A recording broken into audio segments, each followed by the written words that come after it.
आज का जो विषय है गर्भ विज्ञान, जो पहला सेशन है वो जीवन में सबसे ज्यादा जिसका महत्व है, जहां से जर्नी स्टार्ट होती, जो स्टार्टिंग पॉइंट है गर्भ, वो पॉइंट है starting point of our journey.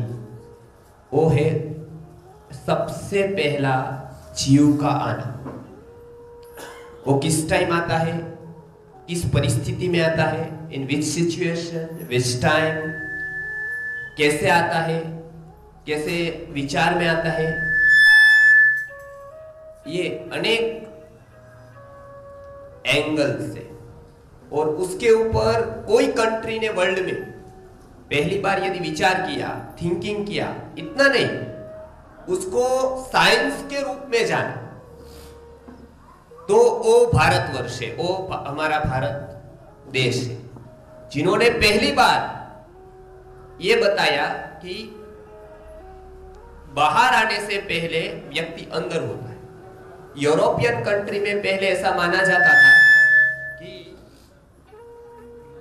केवल एक ही महीना अंदर रहता है जीव और बाद में बाहर आता है, क्योंकि एक महीने का ही उसको दिखाई देता था कि वो बढ़ता है स्टमक। उसके बाद उन्होंने देखा नहीं, एक महीना नहीं, 2 महीना होता है, वो 2.5 महीने तक आए, फिर 4 मंथ गर्भ में रहता है और बाद में बाहर आता है, ऐसा उन्होंने बोला। फिर रिसर्च करते करते वहां तक गए कि नहीं, मेंसिस बंद हो जाता है तो उस टाइम ही गर्भ आता है।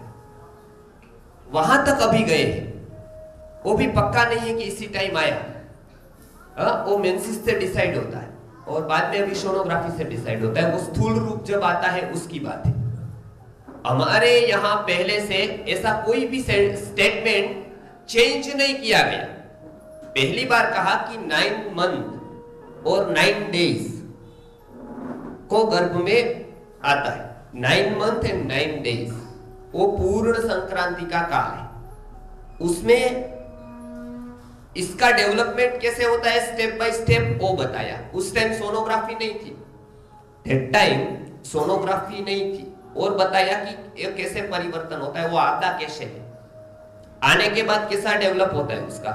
3 करोड़ 14 लाख 10,225 वो ब्रीदिंग करता है गर्भ में। ये बताया गया कि कितना ब्रीथ करता है वो, श्वास कितना लेता है, उतनी कितनी सांसें होती, और वो सांसें पूर्ण करके वो बाहर आता है, वो कितना टाइम ब्रीदिंग करता है वो बताया। तो किस सोनोग्राफी से, किस मशीन से देखा, कैसे जाना, तो वो इंद्रियातीत सेंसिस के बाद परे का जो बात है वो सेंसिस से समझ में नहीं आता है, ओवर सेंसिस। तो वो ओवर सेंसिस जो दिव्य ज्ञान की प्राप्ति हुई, वहां से उन्होंने बताया कि ये पहले महीने में आता है तो क्या, दूसरा, तीसरा, 4th, 5th, 6th, 7th, 8th, 9th, 9th के बाद 12th तक उसका काल है। मिनिमम 9 मंथ है, 9 मंथ नहीं है, minimum 9 month, ideally, and maximum 12 month. 12 month तक ही गर्भ रहता है। वो सिचुएशन के ऊपर आधार है कि वो कैसे, कब आएगा, कैसे आएगा, क्या परिस्थिति होगी, किस तरह से होगा, तो इसके बारे में बताया। एस्ट्रोनॉमी का इसके साथ बहुत संबंध है। हमारा आई कांटेक्ट का पूरा संबंध है गर्भ के साथ, वो पहली बार भारत ने बताया।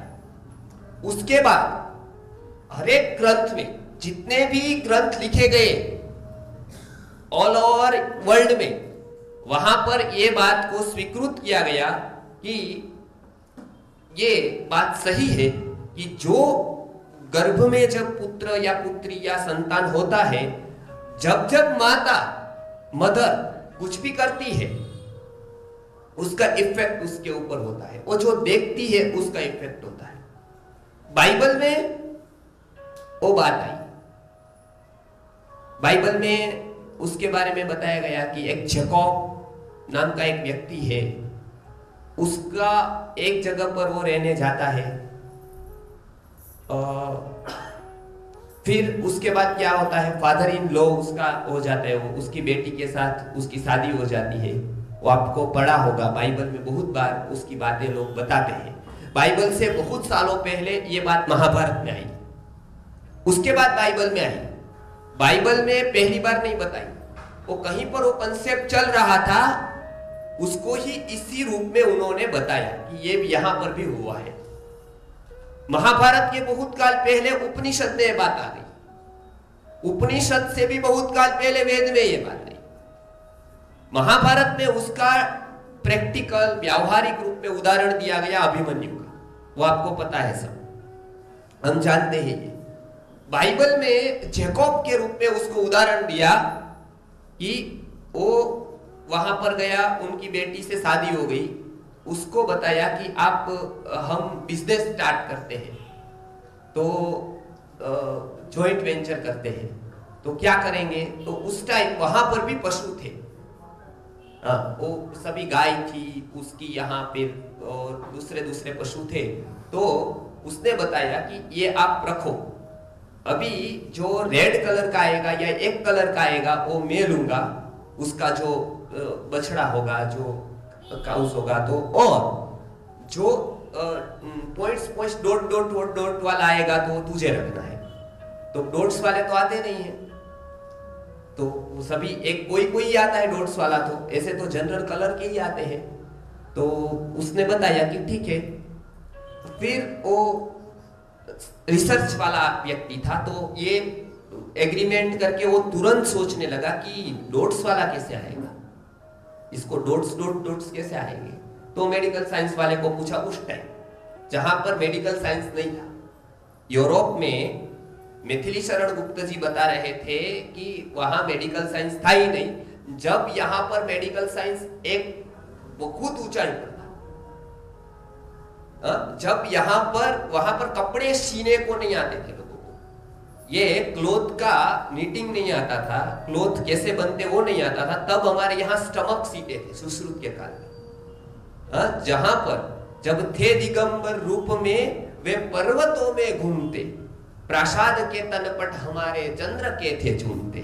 जब वो पर्वतों में घूम रहे थे तब यहाँ बिल्डिंग बना रहे थे कि चंद्र के आकार की बिल्डिंग कैसे बनेगी, इसका स्ट्रक्चर कैसा होगा, इसका यहाँ पर मैपिंग चल रहा था। यहाँ पर स्ट्रक्चरल इंजीनियरिंग, सिविल इंजीनियरिंग इतना हाईएस्ट था कि हर एक प्रकार की बिल्डिंग की डिजाइन कैसे करना और वो लॉन्ग टर्म टिके, इसके लिए क्या करना। तब तो वो पर्वतों में झोपड़े बना रहे थे।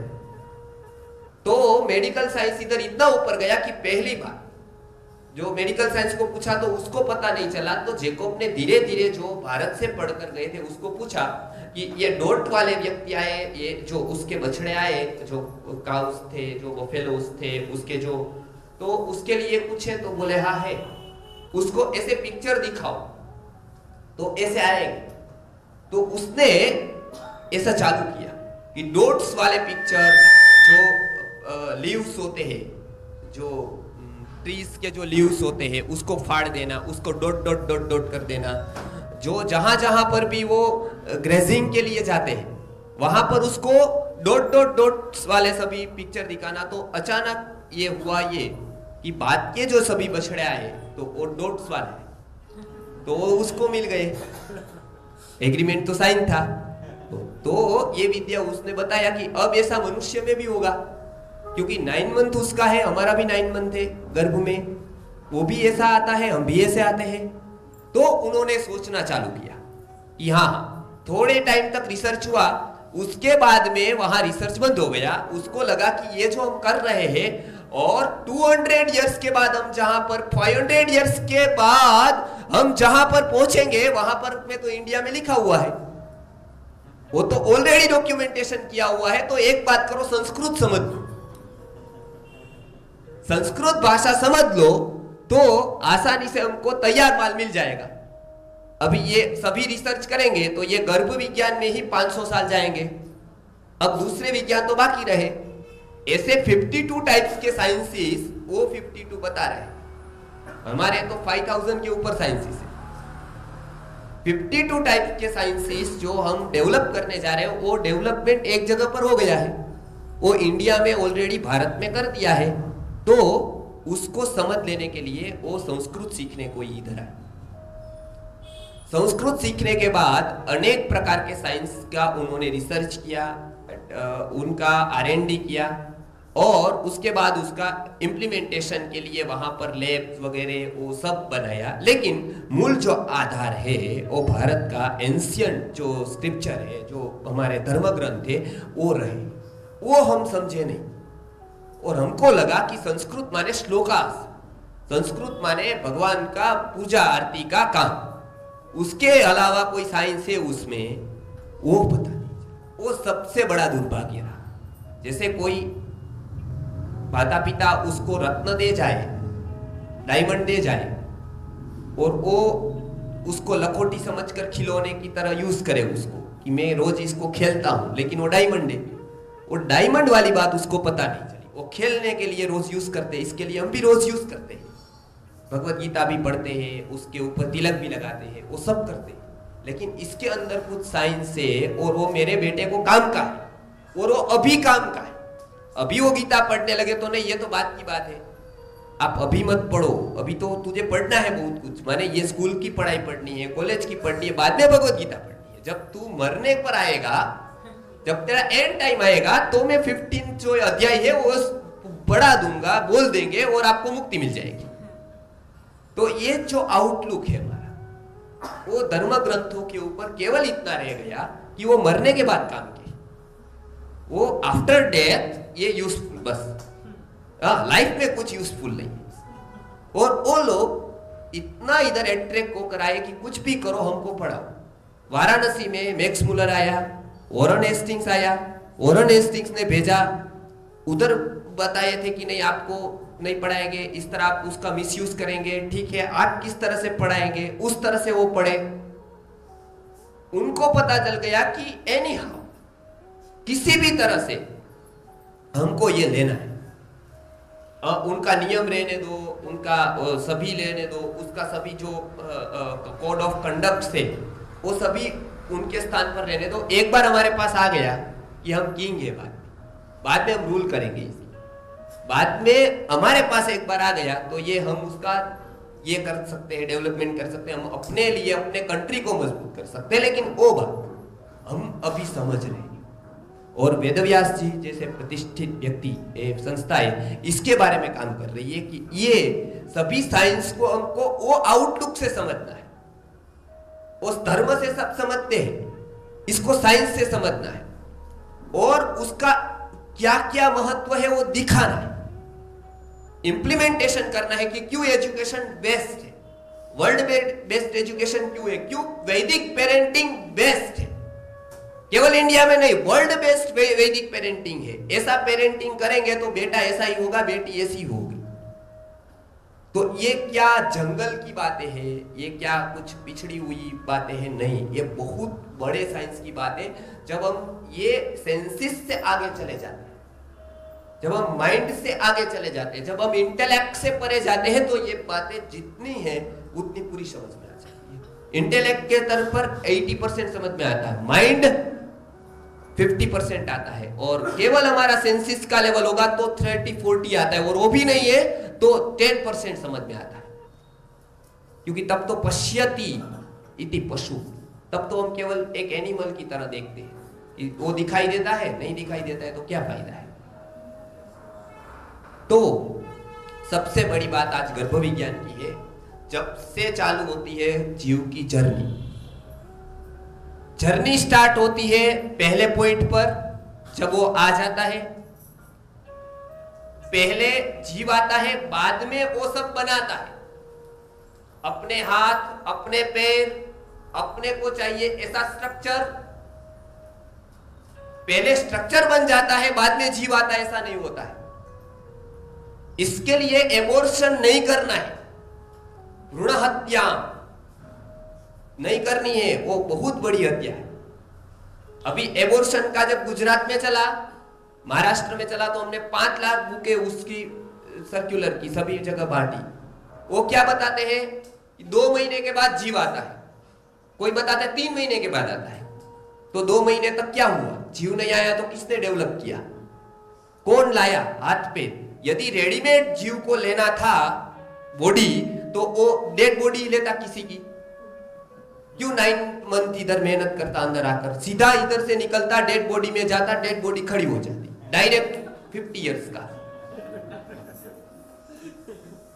ऐसा क्यों नहीं है?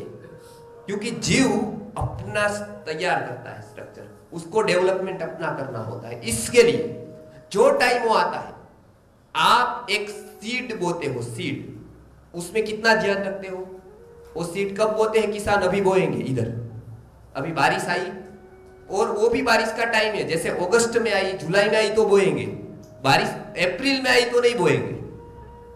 तो बारिश केवल नहीं है उस टाइम की बारिश, जुलाई की बारिश, अक्टूबर की, अगस्त की बारिश में बोते। यदि उस टाइम बोते हैं तो वो 1 का 1000 10,000 इतना फसल आता है, इतना ग्रेन्स होता है, वेजिटेबल्स होते हैं, सभी अभी होता है। अभी वही हम ग्रेन्स अप्रैल में बोए और बारिश आए, सब पानी दे तो भी नहीं होता है। कितना भी टेक्नोलॉजी आप लगा, होता है क्या उस टाइम? आज टेक्नोलॉजी इतना है, पानी कभी भी दे सकते हम, तो भी बारिश का पानी के जैसा वो नहीं होता है, उसका एटमॉस्फेयर ऐसा नहीं बन पाता है। एक बीज की बात है, एक बीज के ऊपर हम कितना ध्यान रखते हैं, और एक सीड के ऊपर हम ध्यान रखते हैं, जो ग्रेन्स जो हर साल होने वाला, हर साल होने वाला है, बहुत बड़ी मात्रा में होने वाला। हम आलू खरीदने जाते हैं, पोटैटोस में क्या ध्यान रखते हैं?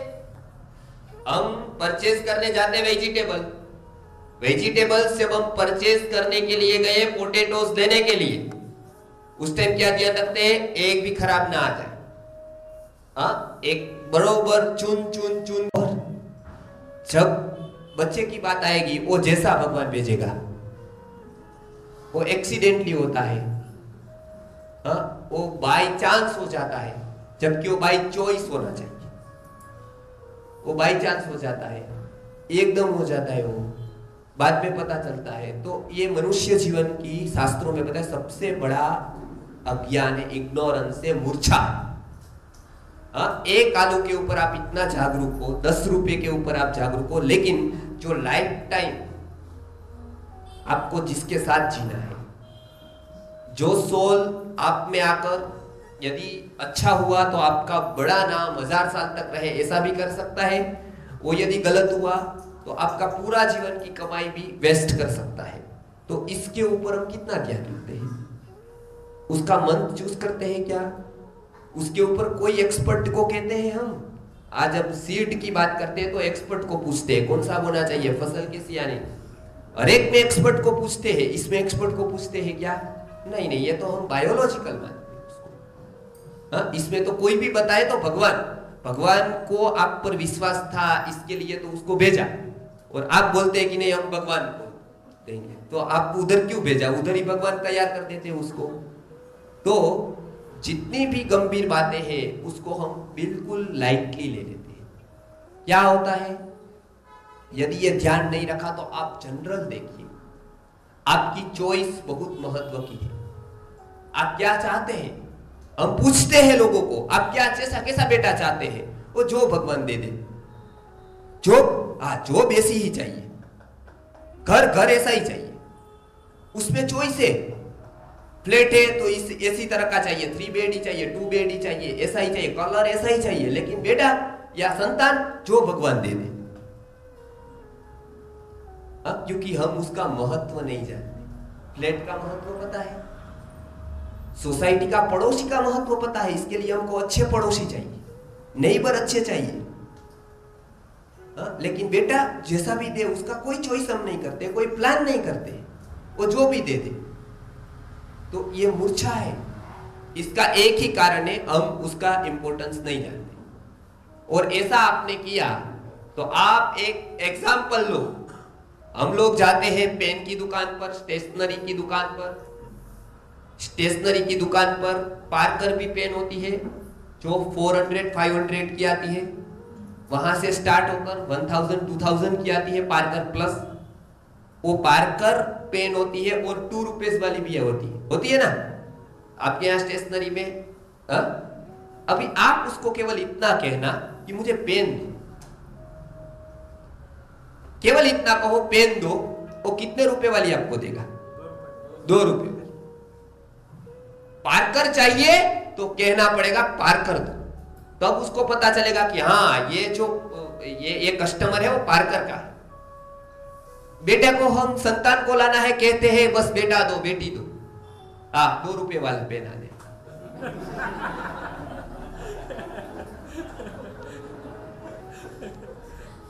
क्योंकि चॉइस नहीं है आपकी यदि चॉइस है तो वो दिव्या है। सब जगह इसका महत्व है, आपकी चॉइस का। आपकी जैसी चॉइस होगी, ऐसे विचार होंगे, ऐसा जीवन होगा, इस तरह से आपका दिनचर्या होगी, इस तरह से आपका फोकस होगा, वो होगा तो एक दिव्य आत्मा का अवतरण संभव है। और ज्यादा नहीं, भारत में ऐसे 50-100 दिव्य आत्मा आ जाए, आज भी वो जन्म रेडी है, उसको ऐसे व्यक्ति नहीं मिलते, उसको ऐसा गर्भ नहीं मिलता है, क्योंकि वो चॉइस करते हैं। पहला प्लान है हम संतान को हम चूज नहीं करते, हम सोल को चूज नहीं करते, वो सोल हमको चूज करता है, वो चूज करके आता है। इसके लिए रेडी करना पड़ेगा। और जगत में हमेशा रहा है, अच्छे लोगों का अट्रैक्शन मेंटली होता है, वो आप कहां से थे हम कहां से थे, लेकिन मिल जाता है वो। उसके पास और इस कुदरत नेचर का एक नियम है कि जो जैसा अट्रैक्ट करता है ना वो वहां पहुंच जाता है। इसके ऊपर अभी तो फॉरेन में बहुत सारे क्लासेस चल रहे हैं मोटिवेशनल के। वो भारत में पहले बता दिया था कि आपका अट्रैक्शन जहां पर रहेगा, आपका सबकॉन्शियस माइंड उधर आपको कनेक्ट कर देगा, और सोल वो सबकॉन्शियस माइंड से हमारे से कनेक्ट होकर आता है। वो कनेक्टिविटी पहले हो जाती है, बाद में उसका अवतरण। लेकिन हम इसके ऊपर कुछ ध्यान नहीं देते, हमको कुछ पता नहीं है। हम कैसा भी रहते हैं, जैसे पहले रहते थे ऐसा उस टाइम रहते हैं, तो पूरा का पूरा हम जो जीवन का एक अमूल्य टाइम है, जिसमें हम गोल्ड पा सकते थे, उसमें हम कचरा पाते। वो सोल डेवलप की जो चांस है वो हम गवा देते हैं, और बाद में हम बहुत ट्राई करते हैं कि अभी इसको अच्छी स्कूल में भेजेंगे, अच्छी यूनिवर्सिटीज में भेजेंगे। लेकिन यदि आपने 12 मंथ केवल प्लान किया, ओनली 12 मंथ, आपको 12 इयर्स तक रिलैक्स होगा, आसानी होगी, 12 इयर्स का टाइम बच जाएगा। क्योंकि जो कोष गर्भ में डेवलप होता है वो बाद में नहीं होता, बाद में बहुत कम संभावना रहती है। आप सब्जी बनाते हैं, बहन लोग सब्जी बनाते हैं घर पे, उसमें कभी कभी नमक सॉल्ट डालना भूल जाते हैं, क्योंकि ऑफिस से आ रहे हैं उनके हस्बैंड, तो फोन आया जल्दी सब्जी तैयार करो, जल्दी सब्जी तैयार करके हम तैयार करते करते सॉल्ट डालना भूल जाते हैं। जो सॉल्ट हम डालते हैं, नमक, वो भूल गए, उनको दया, उसने खाया, उसने बोला तूने नमक नहीं डाला, भूल गई, चलो डाल देती हूँ। बाद में डाला, फिर मिक्स कर दिया, फिर लो कैसा है अभी, तो क्या कहता है वो, अब चलेगा। वो बाद में मिक्स होता है क्या जैसे पहले मिक्स होता है? ऐसा होता है मिक्स? नहीं होता ना, वो उसी टाइम होना चाहिए। अभी जो गर्भ में बालक है उस टाइम जो उसको संस्कार मिक्सिंग करते हैं वो बाद में नहीं होता, बाद में बोलते चलेगा।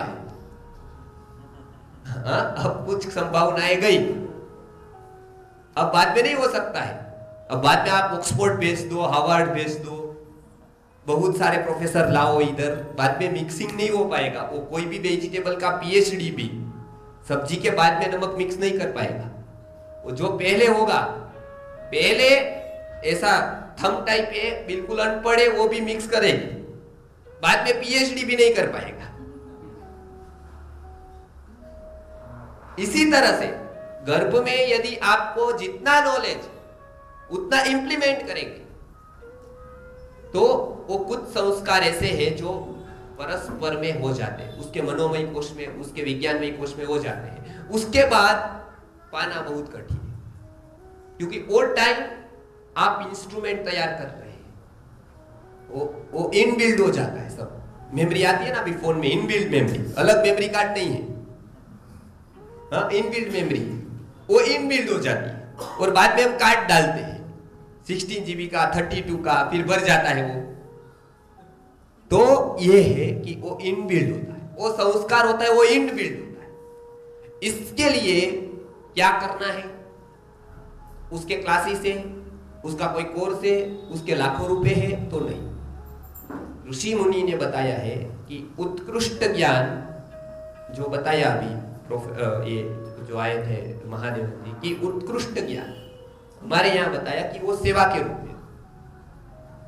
हाँ, इसका कोई परमात्मा ऑक्सीजन का यदि प्राइस मांगता तो क्या हम उसको दे सकते? हाँ, जितनी ज्यादा महत्वपूर्ण है थिंक, उसका प्राइस नहीं, उसका वैल्यू बहुत बढ़ जाता है। जिसका प्राइस नहीं है ना, उसकी वैल्यू बहुत होती है, जिसकी प्राइस की उसकी वैल्यू कम हो जाती है। वो दोनों में फर्क है, वैल्यू माने प्राइस नहीं है। हाँ, इसका आप प्राइस नहीं कर पाते, हम कुछ भी चुका नहीं सकते हैं उसके बदले में, इतना ज्ञान पावरफुल है।